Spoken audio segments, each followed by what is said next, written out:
The old, dusty phone on the kitchen counter rang out, its shrill tones slicing through the still morning air.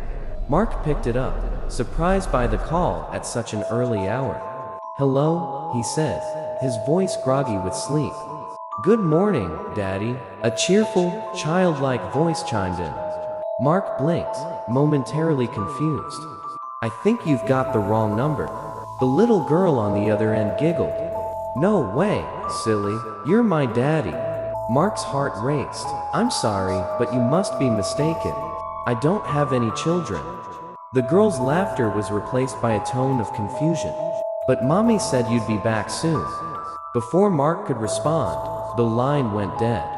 He hung up the phone, feeling a strange sense of unease. A few days later, the phone rang again, and Mark reluctantly answered. "Hi, Daddy," the girl's voice greeted him with excitement. Mark sighed, growing increasingly uncomfortable with the situation. "I'm not your father. You must have the wrong number." The girl simply replied, "You are my dad, silly. Tell Mommy I hope she feels better." Mark froze. How did she know about his wife's recent illness?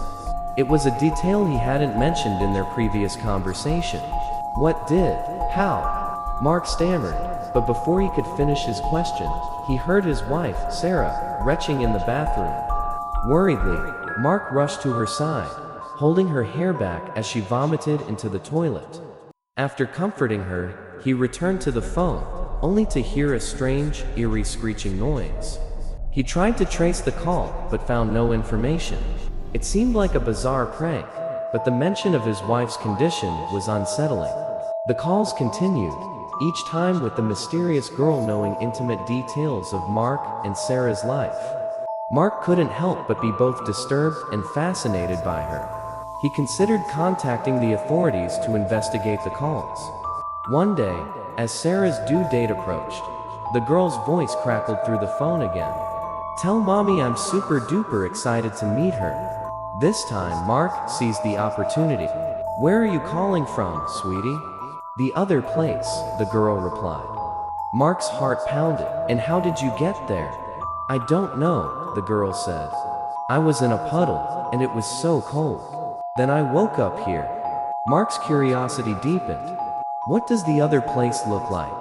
"It's all black and spiky, but I'm in the bright part now." "Is anyone with you?" "Just Mr. Bones, but he's gone now, I think." Mark's skin crawled. "Who's Mr. Bones?" "He's like a creepy skeleton with a bloody smile, and he crawls around." "I hate him."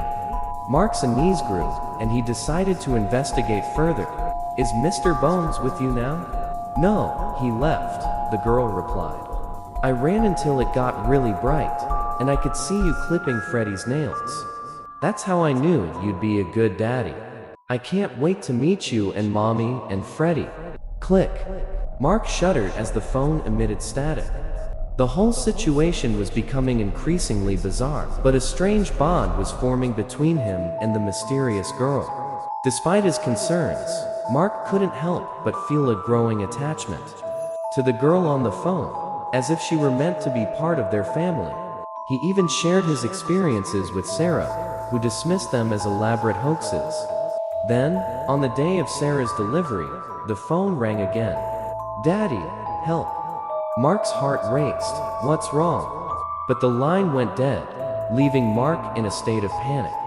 "Hello?" He called into the phone, but there was no response. Sarah called him from upstairs, her voice filled with urgency. "Honey, it's time."